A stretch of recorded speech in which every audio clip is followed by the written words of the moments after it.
आतंकवाद पर शाहबाज शरीफ को पीएम मोदी का सीधा संदेश। कुछ देश आतंकियों को शरण देते हैं। आतंकवाद पर दोहरे मापदंड के लिए अब कोई जगह नहीं है। आतंक को पनाह देने वालों की आलोचना हो। एससीओ समिट में पीएम मोदी ने यह बड़ा बयान दिया है, वो भी तब जब पाकिस्तान के प्रधानमंत्री शाहबाज शरीफ भी इस मीटिंग का हिस्सा थे। पाकिस्तान का बिना नाम लिए एक बड़ा संदेश आतंकवाद के खिलाफ दिया गया है पीएम मोदी की तरफ से। आतंकवाद क्षेत्रीय एवं वैश्विक शांति के लिए प्रमुख खतरा बना हुआ है। हम चुनौती से निपटने के लिए निर्णायक कार्रवाई आवश्यक है। आतंकवाद चाहे किसी भी रूप में हो, किसी भी अभिव्यक्ति में हो, हमें इसके विरुद्ध मिलकर लड़ाई करनी होगी। कुछ देश क्रॉस बॉर्डर टेररिज्म को अपनी नीतियों के इंस्ट्रूमेंट के रूप में इस्तेमाल करते हैं, आतंकवादियों को पनाह देते हैं।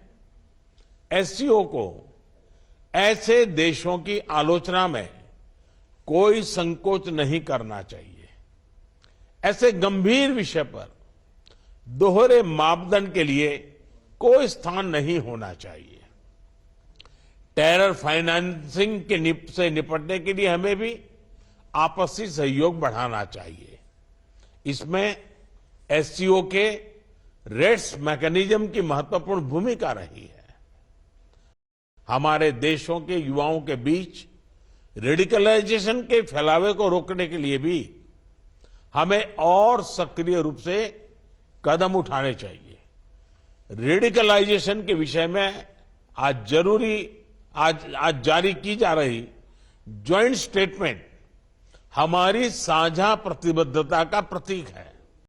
हमारे देशों के युवाओं के बीच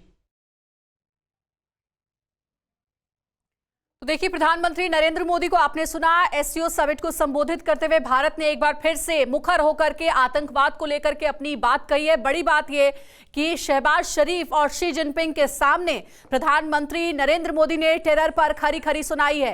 पहली जो बड़ी बात कही गई वो ये कि आतंकवाद एक क्षेत्रीय शांति के लिए बड़ा खतरा है। दूसरा जो बड़ा मुद्दा प्रधानमंत्री ने उठाया कि आतंक को पनाह देने वालों की आलोचना होनी चाहिए। तीसरी बड़ी बात उन्होंने कही कि आतंकवाद पर दोहरे मापदंड के लिए जगह नहीं है।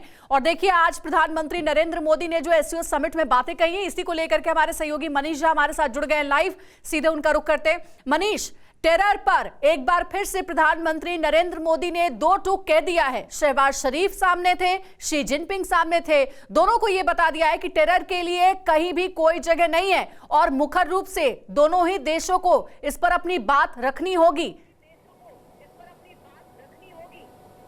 बिल्कुल, देखिए, इससे माकूल क्या हो सकता था कि आमने सामने बैठे थे शी जिनपिंग, शहबाज शरीफ, और तब प्रधानमंत्री मोदी ने खरी खरी सुनाई कि आतंकवाद को लेकर कुछ देश किस तरह से आतंकियों को पनाह दे रहे हैं, किस तरीके से आतंकवाद को लेकर दोहरा मापदंड अपना रहे हैं। ज़्यादा दिन नहीं बीते हैं कि किस तरह से चीन ने पाकिस्तानी आतंकवादियों को यूएन में डेजिग्नेट होने से रोका था। तो शी जिनपिंग और शहबाज शरीफ को खरी खरी सुनाया प्रधानमंत्री मोदी ने। वहीं दूसरी तरफ भारत ने वैश्विक मंच पर जो अपनी ताकत है उसका एहसास कराते हुए उन्होंने कहा कि हर एक देश को दूसरे देश की संप्रभुता और क्षेत्रीय अखंडता का सम्मान करना होगा।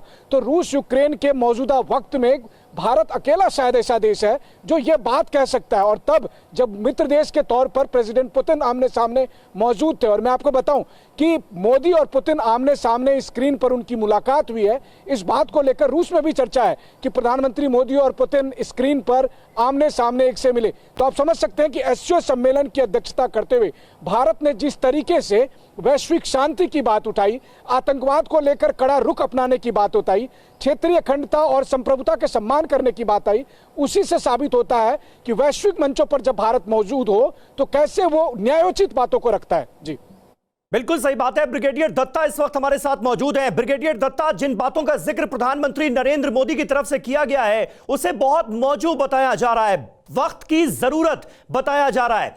साफ तौर पर कट्टरपंथ को रोकने के लिए, आतंकवाद को रोकने के लिए जो नसीहतें दी गई हैं उन्हें आप किस तरह से देखते हैं? कह दिया गया है सीधे तौर पर एससीओ के मंच से कि एससीओ को आलोचना करनी होगी। ज्वाइंट रूप से, संयुक्त रूप से आतंकवाद के खिलाफ मोर्चा खोलना होगा।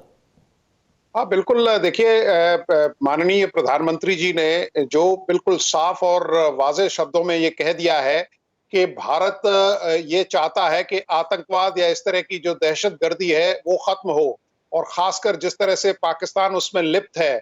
एससीओ का प्लेटफॉर्म इसलिए भी इंपॉर्टेंट हो जाता है क्योंकि उसमें चाइना की प्रेजेंस भी काफी है, और चाइना जिस तरह से चाहे छद्म रूप से, चाहे कोवर्ट तरीके से, जिस तरह से अल बद्र या इस तरह के ऑर्गेनाइजेशंस को वो दोबारा रिवाइव करना चाहता है, वो साफ संकेत है। और ये प्रतीकात्मक मैसेज जो ऑनरेबल प्राइम मिनिस्टर साहब ने दिया जी। है वो पूरे विश्व के लिए है। और भारत ने देखिए दहशतगर्दी को हमेशा उसकी मजम्मत की है, और पूरे विश्व के लिए ये एक नसीहत है बिल्कुल।